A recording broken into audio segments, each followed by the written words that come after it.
오늘 우리에게 주시는 말씀은 사무엘하 21장 1절부터 9절까지 말씀입니다. 사무엘하 21장 1절부터 9절까지 비전을 보시면서 함께 읽겠습니다. 다윗의 시대에 해를 거듭하여 3년 기근이 있으므로 다윗이 여호와 앞에 간구하매 여호와께서 이르시되 이는 사울과 피를 흘린 그의 집으로 말미암음이니 그가 기브온 사람을 죽였음이니라 하시니라. 기브온 사람은 이스라엘 족속이 아니요 그들은 아모리 사람 중에서 남은 자라. 이스라엘 족속들이 전에 그들에게 맹세하였거늘 사울이 이스라엘과 유다 족속을 위하여 열심히 있으므로 그들을 죽이고자 하였더라. 이에 왕이 기브온 사람을 불러 그들에게 물으니라. 다윗이 그들에게 묻되 내가 너희를 위하여 어떻게 하랴? 내가 어떻게 속죄하여야 너희가 여호와의 기업을 위하여 복을 빌겠느냐 하니 기브온 사람이 그에게 대답하되 사울과 그의 집과 우리 사이의 문제는 은금이 있지 아니하오며 이스라엘 가운데에서 사람을 죽이는 문제도 우리에게 있지 아니하니이다 하니 왕이 이르되 너희가 말하는 대로 시행하리라. 그들이 왕께 아뢰되 우리를 학살하였고 또 우리를 멸하여 이스라엘 영토 내에 머물지 못하게 하려고 모해한 사람의 자손 7사람을 우리에게 내주소서. 여호와께서 택하신 사울의 고을 기브아에서 우리가 그들을 여호와 앞에서 목매어 달겠나이다 하니 왕이 이르되 내가 내주리라 하니라.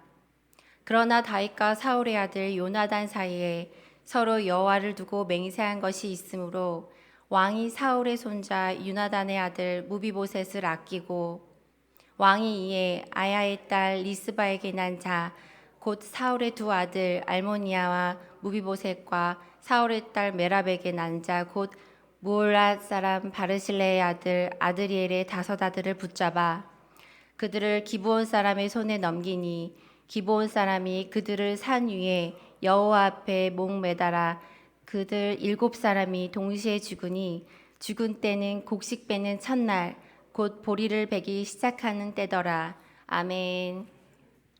오늘 말씀의 제목은 하나님의 약속을 믿고 살아가는 사람입니다. 여러분, 이 땅을 살아가는 우리 그리스도인들은 성경에 기록되어 있는 수많은 하나님의 약속을 오늘도 믿고 살아가는 사람입니다. 하나님께서 직접 짠 하고 나에게 나타나셔서 말씀하시는 것을 믿고 사는 사람들이 아니라 기록되어진 이 말씀 속에 있는 약속을 믿고 사는 사람들인 것입니다. 이 약속의 말씀 안에서 오늘 나를 주님의 자녀로 부르셨고 약속을 따라 오늘도 인도하실 것을 믿고 사는 사람들인 것입니다. 그러나 믿지 않는 세상 사람들은 우리를 향해서 때로는 어리석은 사람이라 비웃곤 합니다. 몇천 년 전에 기록되어진 성경 대체 무언데, 그 약속이 무언데 그걸 이 최첨단 AI 시대에 믿고 사느냐는 겁니다. 하지만 우리 하나님은 약속의 하나님이신 것을 분명히 믿습니다. 한번 약속하신 것은 절대로 변치 않으시고 그것이 설령 100년, 1000년, 수천 년이 지나도 반드시 이루어지신다는 것을 말입니다. 그래서 우리 민수기 23장 19절에 하나님은 말씀하십니다.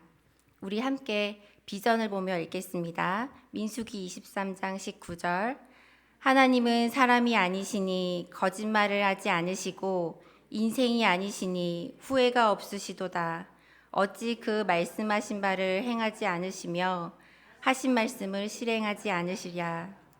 아멘. 여러분, 하나님께서는 자신이 하신 약속의 말씀을 기어이 이루고야 마는 분이라고 말씀하십니다. 때론 그 약속이 더디어 보이는 것 같고 이루어지지 않을 것처럼 오랜 시간이 지난다 할지라도 하나님은 사람이 아니시니 거짓말하지 않으십니다. 인생이 아니시니 후회할 일도 하지 않으신답니다. 반드시 그 말씀하신 바를 실행하시고 나타내 보이시는 약속의 하나님이심을 확실히 믿으시기 바랍니다. 그렇다면 우리는 어떻게 내 주위 사람들과 나의 사람들에게 하나님을 소개할 수 있을까요? 그것은 그 약속을 내가 먼저 확실히 믿는 것입니다. 그리고 이 약속의 말씀이 진짜 나의 일상생활 속에서 반드시 이루어진다는 것을 믿으며 살아내는 것입니다. 저는 오늘 말씀 속에서 그 약속의 하나님을 만나보기 원하는데요. 이스라엘이 무려 3년이나 되는 극심한 기근이 들었습니다. 몇 년째 계속되는 가뭄으로 인해 다윗 왕은 깊은 시름에 빠져 있었을 것입니다. 왜냐하면 이 당시 히브리인들에게는 이 가뭄은 단순히 자연재해 이상의 의미를 가지고 있었기 때문인데요. 이스라엘 공동체가 심각한 죄를 범할 때면 하나님은 반드시 이 세 가지 중에 하나로 징계하겠다고 말씀하셨습니다. 그 첫 번째는 전쟁이, 두 번째는 전염병, 세 번째가 기근이었습니다. 그런데 아니나 다를까 심각한 기근이 매 해마다 계속되어지는 것이에요.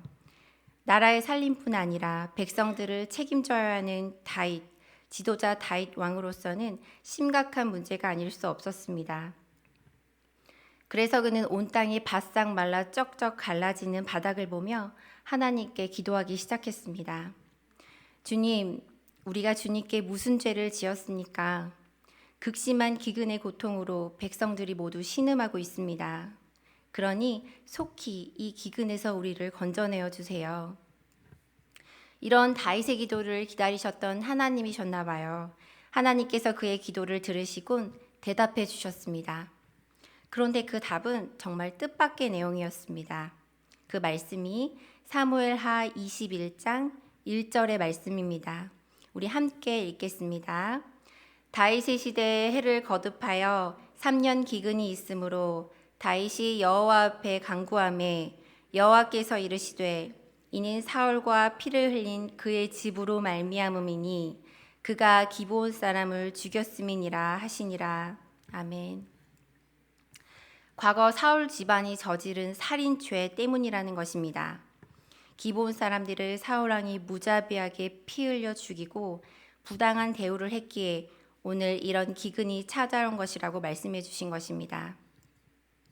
저는 이 부분을 묵상하면서 어쩌면 내가 그 죄를 져서 그 죄값을 갚는 것이 아니구나.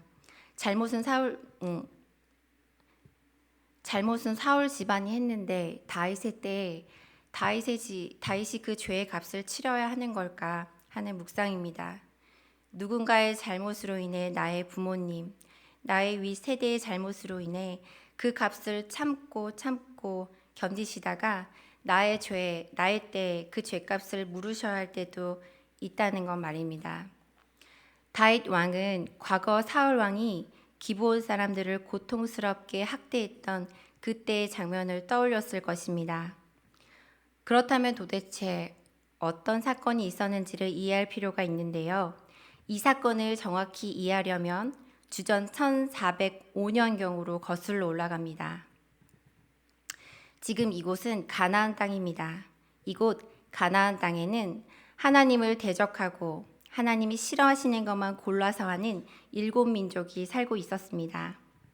여호수아 장군은 하나님의 명령을 따라 한 민족 한 민족을 무찌르며 땅을 정복해 나가고 있었어요. 그곳에 살고 있던 토착 민족들은 무척이나 당황했습니다.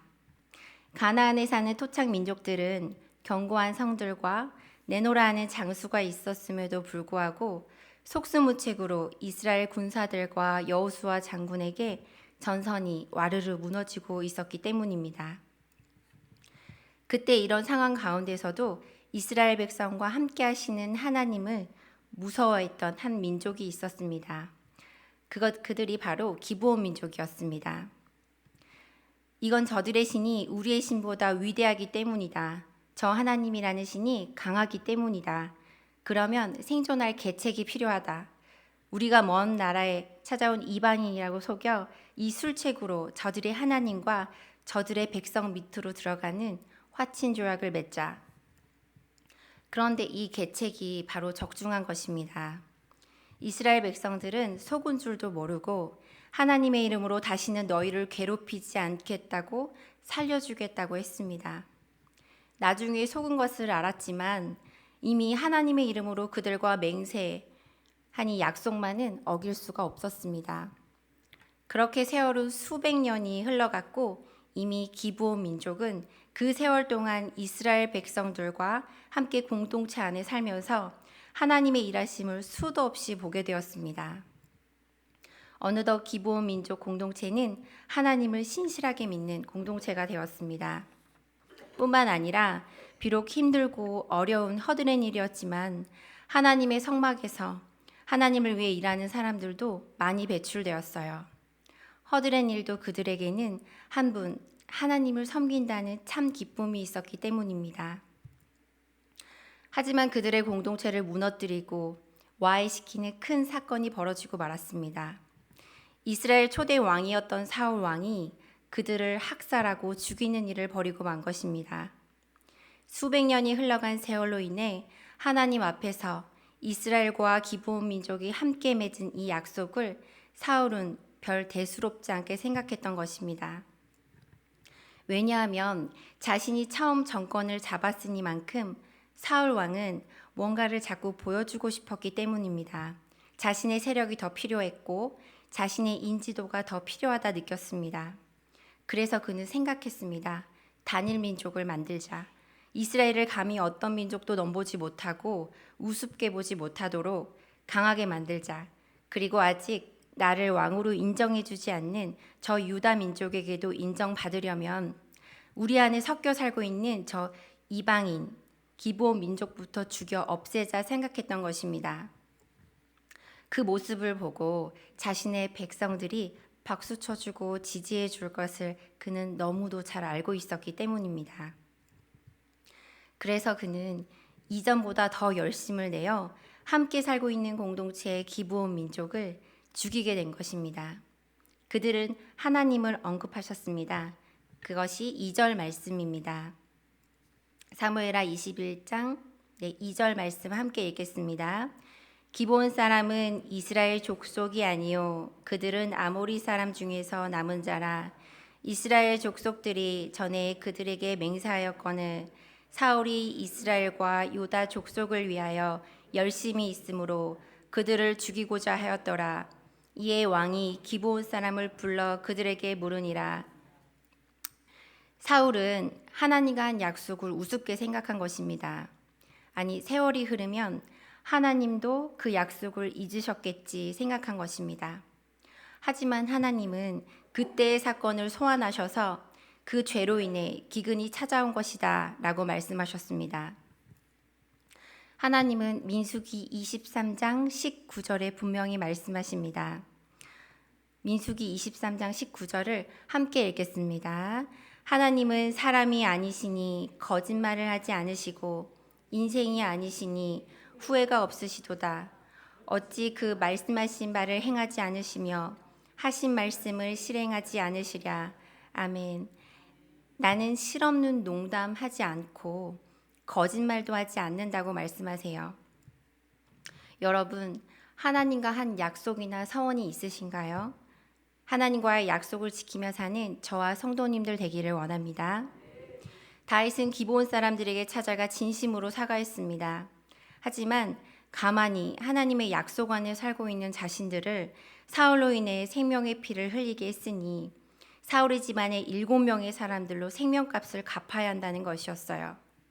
죽음은 죽음으로 갚아야 한다는 것이었습니다. 다윗은 무척이나 고민했어요. 왜냐하면 사울의 아들이었던 요나단, 그는 과거 다윗의 친구였고 동거동락했던 요나단과 이런 약속을 했기 때문입니다. 결코 나의 집안을 몰락시키지 말아달라는 약속입니다. 다윗은 하나님 앞에 했던 그 약속을 늘 기억하고 있었어요. 요나단은 이제 이 세상에 없지만 그의 아들 무비보셋을 끝까지 돌봐주기로 마음먹었습니다.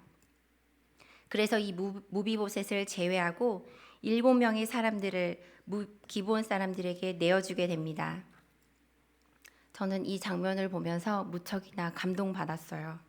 사울은 하나님 앞에 했던 그 약속을 너무 쉽게 생각해버리고 업신여겼는데 다윗은 하나님 앞에 했던 요나단과의 약속을 지키기 위해 오늘도 고민하고 있었다는 것, 저에게 그것이 큰 감동으로 다가왔습니다. 또 묵상하게 됩니다. 나는 하나님 앞에 드렸던 약속을 얼마나 소중하게 여기며 지키고 살아가고 있는가 하는 것이에요. 하나님이 주신 약속의 말씀을 듣고 하나님, 제가 이렇게 하겠습니다. 매 순간 말씀을 통해 결단하지만 그 약속을 또 다시 무시하고 내 원대로, 내 생각대로 살 때가 얼마나 많이 있었는가 하는 것을 생각해 보게 되었습니다. 한 사람은 약속을 어겨서 이런 일이 일어났고 다른 한 사람은 그 약속을 지키려고 오늘도 동분서주하고 있습니다. 하나님은 약속의 하나님이시기에 하나님이 약속을 소중하게 지키시는 분이시기에 우리도 하나님과의 약속, 이웃과의 약속을 소중하게 지키기 원합니다. 한 가지 잠시 더 나누어 보려고 하는데요. 지도자 사울 왕의 무책임한 약속 불이행을 보면서 유치부 담당자로서 나는 얼마나 그 약속에 대한 책임을 지고 살아가고 있는가 또 생각해 보게 됩니다. 나 하나로 인해 공동체가 와해될 수 있고 나 하나로 인해 다시 세워줄 수 있다는 것 말입니다. 그래서 하나님은 많이 선생이 되지 마라고 말씀하셨던 것 같습니다. 다윗이 무엇을 크게 잘못해서가 아니라 단순히 지도자라는 것으로 인해 그 죄의 무게를 견뎌야 했고 짊어져야 했던 것처럼 죄에 대한 책임감을 가지고 하나님 앞에 오늘도 회개의 자리로 나아가야겠다는 생각이 듭니다. 다윗은 예수 그리스도를 예표한다고 하잖아요. 어쩌면 사울과 그 집안의 사람이 원래 내가 아니었는가 하는 묵상도 해보게 됩니다.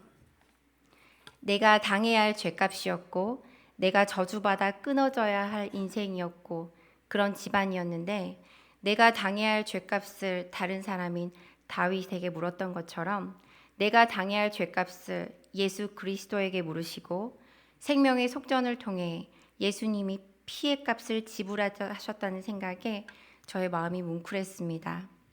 그 죄가 얼마나 오래되었든 큰 죄이든 작은 죄이든 낱낱이 기억하시고 갚아주시는 하나님이시기에 오늘도 예수님 그분의 이름으로 겸손하게 기도하며 그분의 보혈을 의지하며 나아갈 때 우리를 깨끗하게 하시고 우리를 새 생명으로 살게 하신 하나님께 감사드립니다.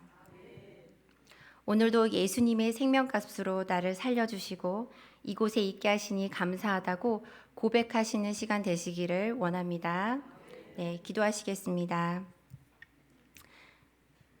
사랑의 하나님, 오늘도 예수님의 새 생명값으로 나를 살려주시고 약속의 말씀 안에서 우리를 주님의 자녀로 불러주심에 감사합니다. 이 시간 약속을 너무도 쉽게 생각하고 살았던 우리 자신을 회개합니다. 이 땅을 살아가는 동안 우리를 새 생명으로 살게 하신 하나님을 기억하며 크고 작은 모든 죄들을 회개하고 감사로 살아갈 수 있도록 우리의 삶 속에서 임재해 주시고 역사하여 주옵소서.